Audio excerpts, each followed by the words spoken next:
Hello everybody and welcome to Let's Play System Shock. Now this is the original. It came out in the early 90s. It came out roughly around the same time as Doom, but it was much more evolved than that. Now even though it's an old game, we're using DOSBox, so we're able to enhance the graphics slightly, add some anti-aliasing effects and things like that. So let's get into the cutscene, shall we?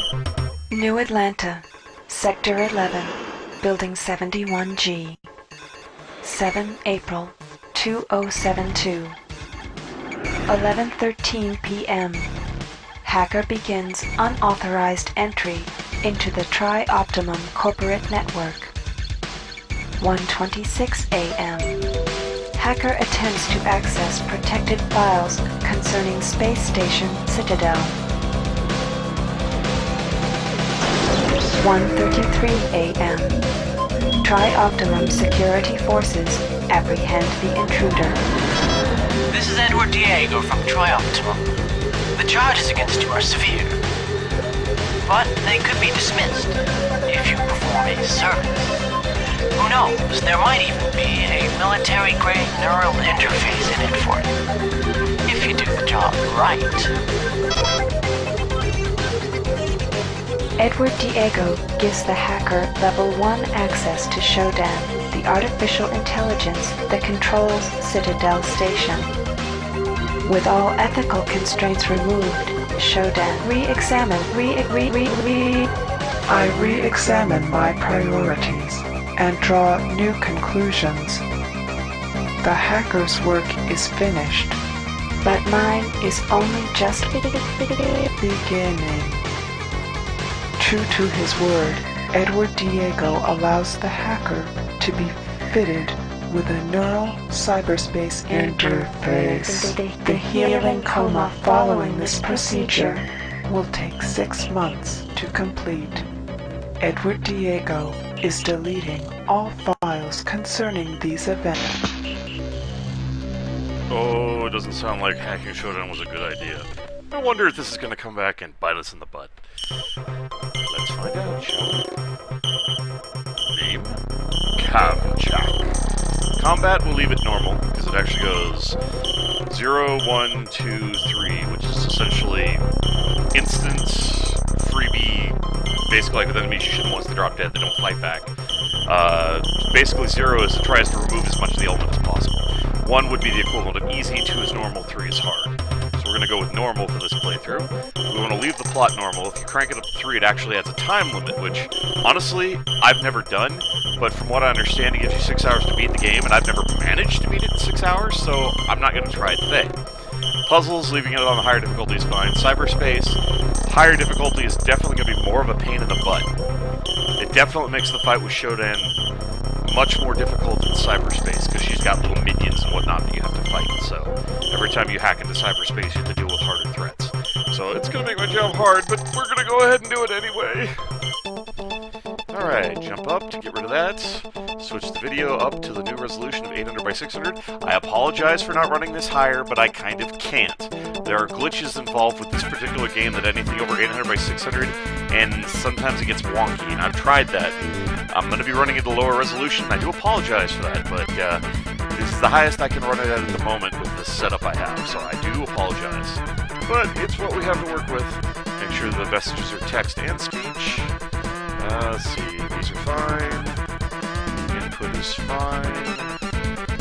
Let's see, save game. Let's play System Shock. Go to full screen mode. Now one of the nice things about it is in the original game, you strafed and you moved and you turned based upon the keyboard, and the mouse would let you turn if you held the button down, but it didn't have the instant point like we have today. However, there's a mod now that makes it work like a normal 3D shooter. So you can actually grab items with the double click of the left mouse button.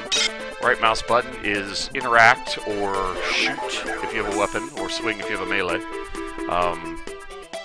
Now the way it works is, it's a very old interface, so you have to use left click to interact with everything. It's a little wonky, but you'll eventually get used to it if you're playing it. You can actually lie down, duck, stand. You have the ability to, let's see, lean way off to the left. Oops, didn't mean to duck there. Way off to the right, or stand up normally. It's really handy because you can lean around corners at a ridiculously inhuman angle and fire. It's very useful. So for now, we're going to duck. I usually play the game ducked because, pardon me, I have to cough, because it makes it easier, you're less of a target, and you're closer to the ground for picking up objects. So first things first, we want to grab the pipe, keycard, stamina stim patch, which gives us more stamina when it runs low, system analyzer that analyzes the overall systems of Shodan, the built-in computer, berserk combat booster makes us do more damage, navigation and mapping, now we have directions. Open up this, we've got a data reader that allows us to read files, system information, and we've got a log. So now that we have information, we can finally start bringing up things. Ooh, don't want to zoom out that far, that's a little excessive. So we're going to check our email because we have a new message. And the email would be... Employee 2-4601, listen carefully. My name is Rebecca Lansing, and I'm a counter-terrorism consultant to Trioptimum. We're tracking a disruption on Citadel Station, something involving an onboard AI called Shodan. You are Triop's only contact on station. Communications are out, and there is evidence of biological contamination. The mining laser is charging for a possible strike against Earth. There's a man named Nathan Darcy who may know something about taking the laser offline. His office is near the central hub on your level. The AI is on the bridge. Once the laser is out, look for the source of the problem there. And by the way, we know all about you and your friend Diego. Pull this off, and we'll clear your record. That implant you're wearing is military-grade hardware. Use it well. Lansing out. Now, as I'm sure some of you have noticed while the log was playing, I was slowly kind of drifting to the right, both turning and strafing. It's a bizarre bug that exists only in this game, only in this engine.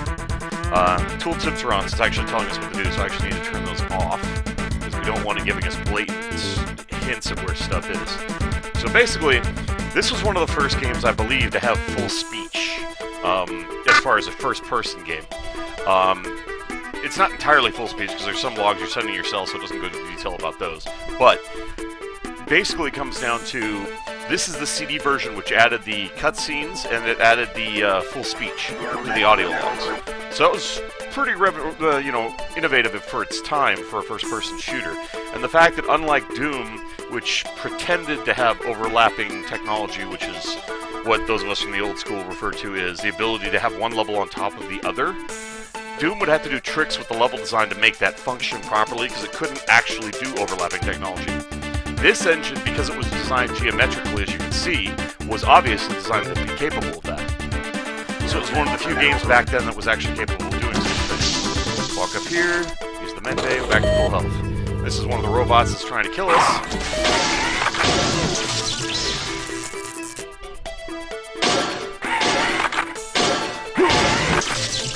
And it's inverted, so we have to go into audio and flip it to be inverted because for some reason it's reversed, which is kind of weird, but hey, now that it's saved and it's configured that way, it won't be a problem in the future. So when you're done destroying an enemy, you want to walk up and search them. This one has batteries, which we can use to recharge our energy supply, which is kind of attached to our neural interface, which is essentially a data jack, a port between our brain and computers to be able to hack things much faster than a human could with a keyboard. So, one of the things you need to do on every level is make sure you wipe out the cameras. Well, first we gotta take care of this guy. Always make sure you aim high enough to actually take out the bad guy, because melee weapons strike slightly lower than it looks like they should, as you can see. Now we want to take out the camera. Security on this level is now 98%. Once you get it down to 0, the AI has no control over that particular floor, which allows you to open certain locked doors and things like that. Now, if you double-click on a box, you can just pull the item out. That was a frag grenade. And you can eventually break a box, too. Double-click. This is an energy station to recharge our energy supplies. So, now we have a dart gun, but we don't have a whole lot of ammo for it. Dart ammunition, which initially the dart gun's the first gun you get for quite a bit, at least the first level. Not until way later do you get any of the guns. It's not very efficient. I mean, the default darts are needle darts. They can do damage to enemies, but not a whole lot. And the tranquilizer darts are only useful against biological organisms. So, yeah, I researched him. Now, there's a trick with this engine. Considering how old the game is, it actually randomizes the loot when you search the body. So if I were to say, save the game, search the body, he's got a helmet. Now, if I go back and load,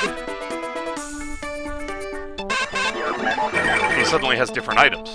So there were some people back in the day, myself included, that could actually use this exploit to stock up on ammunition, which made the game a lot easier because it's random drops of what you get.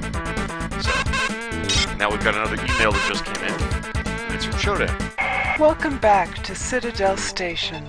We hope your somnolent healing stage went well. Today is the 6th day of November, year 2072. You are currently in the healing suites located on the first level.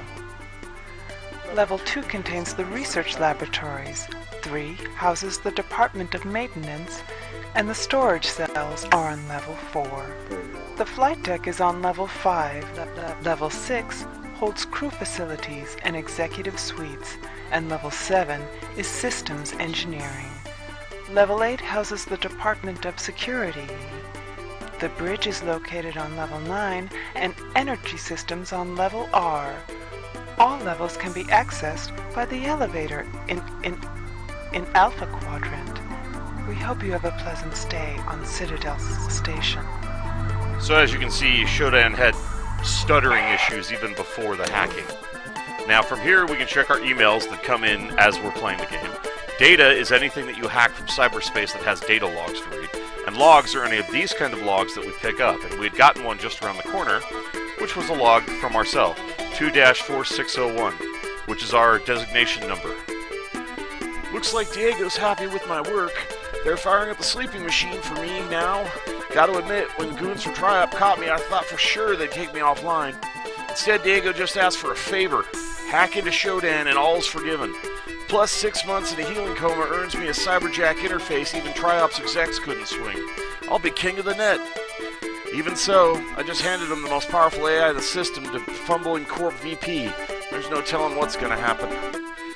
They'll tell me the coma leaves you foggy, so I'll leave myself these reminders. First off, the combo to the healing suite is 451. Second, I've stashed some useful stuff in the maintenance hatch under the grating north of the healing suite. Last and best, I finished the systems analyzer, which will let me keep an eye on Shodan's processes.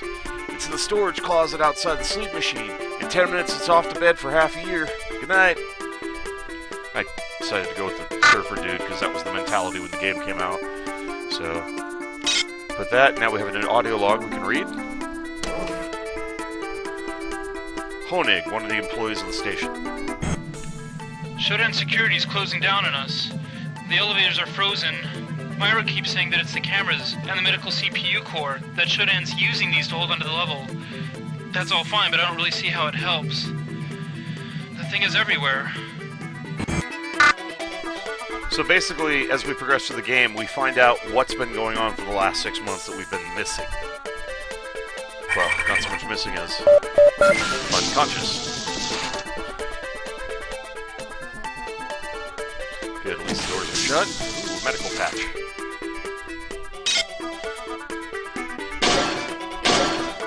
Come on, camera break.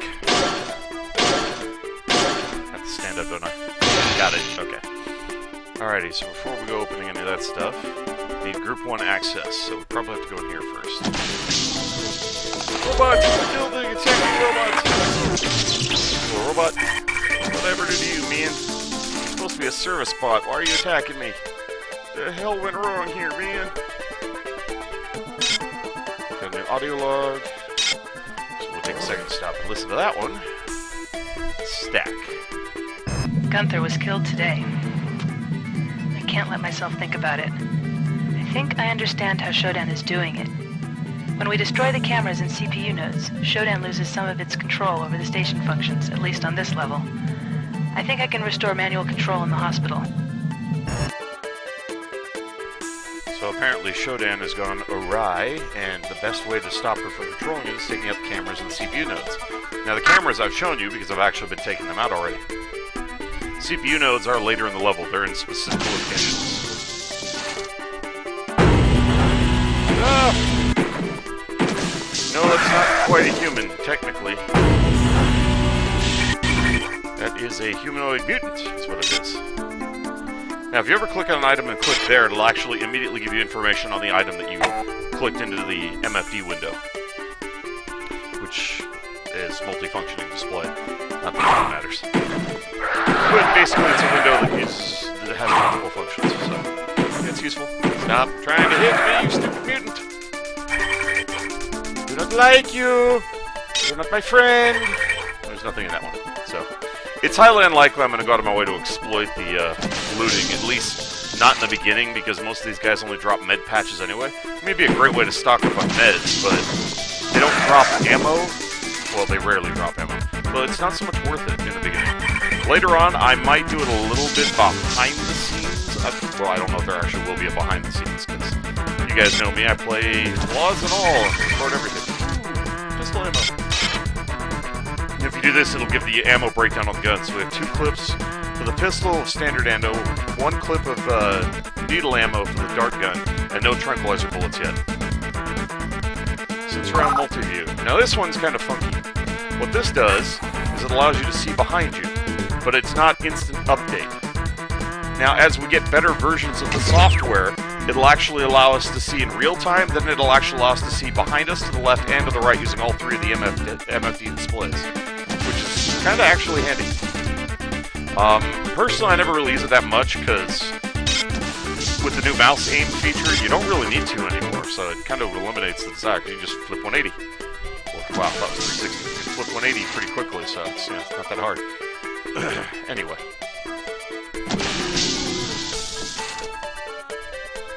Pass it here. Grab ourselves some frag grenades. Always this way. Okay, turn the lights on in the center so we can freaking see. Not that it helped all that much. More medical patches. So yeah, my movements are going to be erratic, but that's just the nature of how this game functions, because it's old. So I apologize for that, but I will do the best I can to try to keep it normal. Ow! Normal first-person kind of movement styles if I can. Body, grab that, grab the gun. Now, one of the nice things about this is you can actually grab multiple guns, unload the gun, and save that clip for later. What I normally do, if it's less than a full clip, I'll actually use the ammo in the gun and then ditch the gun itself. If it's a full clip, I'll unload it and keep the clip for later. Since I don't remember how much the dart gun holds, I don't know if that's a full clip or not, so I'm going to hold on to the gun for now. Obviously, we're not close to full on guns yet. There we go. Switch back to weapon mode. Now I'm going to grab multiple logs before I start playing them, just because it's easier to get to a safe spot that's a little out of the way, but not near bad guys. And then we can actually stop and listen to logs when it's safer. Nothing over there. We got text right there. We got a key card, medical access. Alright, so what do we got here? Engineer's report. Arnold Hessman, 22nd of September, 2072.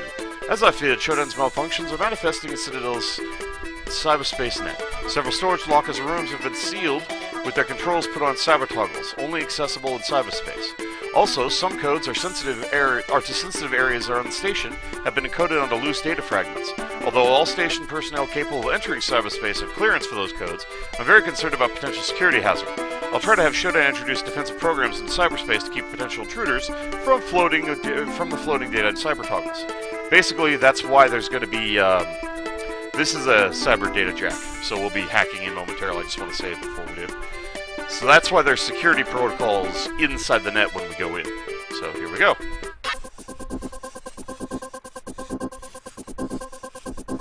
Oh, right. No, stop. Wait, what's going on here? My controls aren't working properly. Okay, here we go. It's weird getting used to this again. Okay, so now we've got a gun in here. Pulsar software. Data object. Recall software. Recall software is used to bail out. Level 1 elevator taken offline. Shodan security block is established. 4th November 72. So basically we use this to attack wayward programs. As it levels up, it shoots faster and does more damage. And we navigate this funky geometrical world. Trying to avoid the mines like that hurt. That program's dead. Don't stop. Grab the software. Get back here. There we go. Ping software games, which I believe is Pong. Data object. Okay, yeah, we had software over here. Stop. Nope. Overcompensating. Whoa, hold still. Stop. Yeah. Okay, the mouse sensitivity is a wee bit high in cyberspace. I apologize for that. I'm gonna do the best I can to function without it, or with it, or you know what I mean, to make it work. That's what I meant.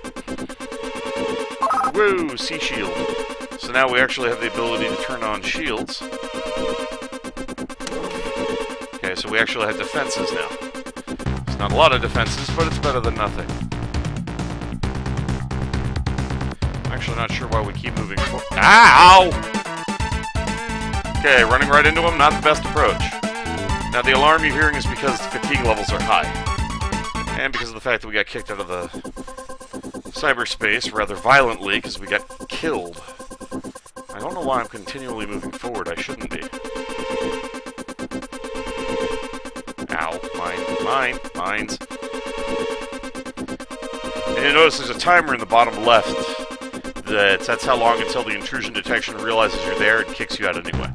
So you do have a time limit whenever you're in cyberspace.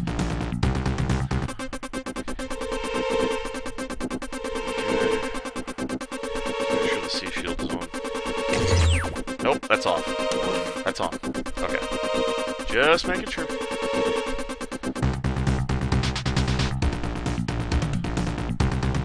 Come on, die! There we go, we got him. Woo, let's not jack out just yet. Okay, data node. Showdown security presence controlled by CPUs and maintained by security cameras. Let's take them both. Ouch! That's a mine. Pulsar software was upgraded. There's the toggle switch. Okay, hospital level security doors have now been opened. Grab the medical. And we need to fly gently. Fly to the middle. And medical security door locked. Now this funky little thing is the jack out point. You hit that and you're back out of cyberspace. So that was bizarre to say the least. It's been so long since I've done this, it just seems weird. Alright, so let's listen to the audio logs. We also have the armory code, it's 705, that we learned. First cyberlog.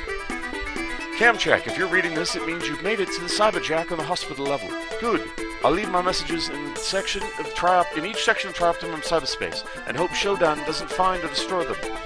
As with many levels in Citadel, the hospital has 4 sections labeled Alpha, Beta, Gamma, and Delta. Around the corner of the hub. Around the central hub, sorry. Alpha is home to the station's main cyborg production facilities. Beta is largely offices and labs, and can be reached by an elevator off the hub. Gamma contains an emergency armory and maintenance areas. In Delta, several multi-purpose rooms, including one that contains the cyberjack. So she's gonna, as she just said, she will, leave data logs for us in cyberspace pertaining to what's going on. Okay, so we've got several unread logs. If any survivors can hear me, please. Some of us are still resisting Shodan. We have a sanctuary in Beta Quadrant, guarded by a radioactive trench. There's a force bridge that operates off a wiring panel. If you're coming in from Alpha, our guards will extend the bridge for you. Be very careful. Mutants are all over the corridors. Good luck. Status report. We're holed up in the Beta Quadrant behind a radioactive trench. The mutants are scavenging for food in the corridors and nesting in Gamma. I sent a party to the West Wing for supplies maybe 12 hours ago.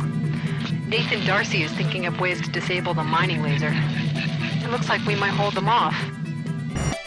So it sounds like there's some kind of resistance faction that's fighting against mutants, and robots.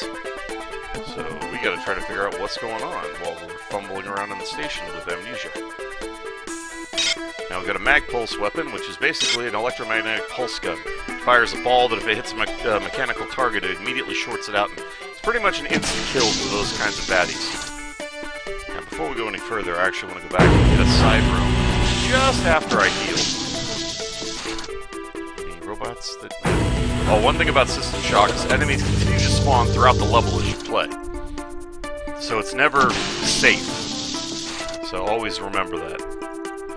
And we have our first puzzle. This one is as simple as you just click on all the X's to move them. And you have to get the energy from the left side to the right side. Simple enough. No real challenge in that one. Now this becomes an elevator. We've got another needle gun and another stamina up stim patch.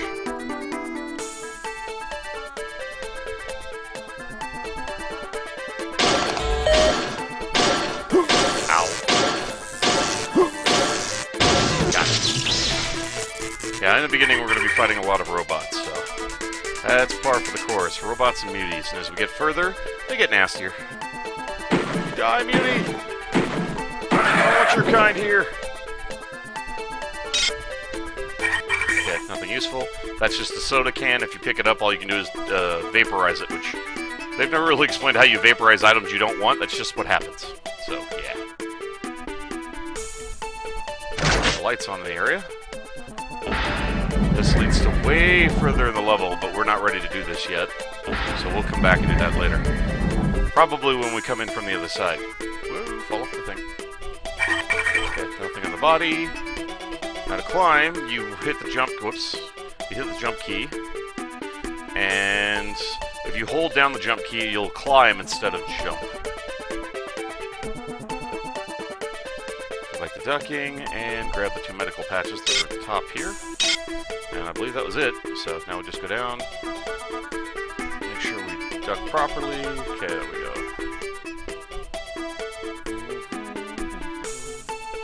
Take this little back alleyway that leads to a couple of power-ups. And some muties, of course. Because it can't be a free ride. Get away from me, mutie! You're my friend! Go away! Go away! Back! Back, I say! Medical patches, always a good thing. Yay, more medical patches. Maybe I will start spamming them soon. Well, you know, the ability to heal, I mean. Oh man, corpse had nothing. It's always annoying when the corpse has nothing, because that's, you know, valuable ammo and or whatnot you could have gotten that you needed.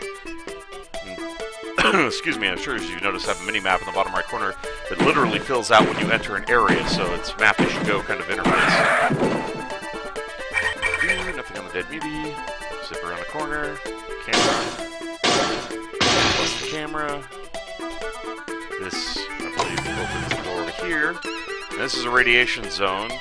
And it's biological contamination. Now, there's 2 forms of contamination in this game. There's radiation, which obviously is radioactive and is bad for you. And there's biological contamination, which is basically biohazard stuff. So, now, it slowly counts back down when you're out of it, but it continues to hurt you every time you see the screen flicker. So, radiation works on the same concept. Slowly goes down. Now, there's patches you can get to detox yourself that get rid of, I think, both bio and radiation. I know they get rid of radiation, because I've used them for that. You also get radiation suits later on in the game, and you get a biohazard suit as well. And you can basically get one that does both, and then you're protected from it. So, but that's something you'll see later. For now, it doesn't really matter. So, anyway, this is a simple introduction to System Shock. I will be doing a full playthrough on this, for those of you that are curious. And now that we've finished the little intro area, done the intro film, and cleaned out the beginning section, I'm going to save it here, and I thank you all for joining me, and we will get into the game, which I guarantee you, while old, it is a good game with a good storyline. It's a lot of fun, so bear with me, hang in there, and check it out. Thank you guys for watching, and I will see you next time. Take care, guys. Take care of yourselves. I mean it. Bye-bye.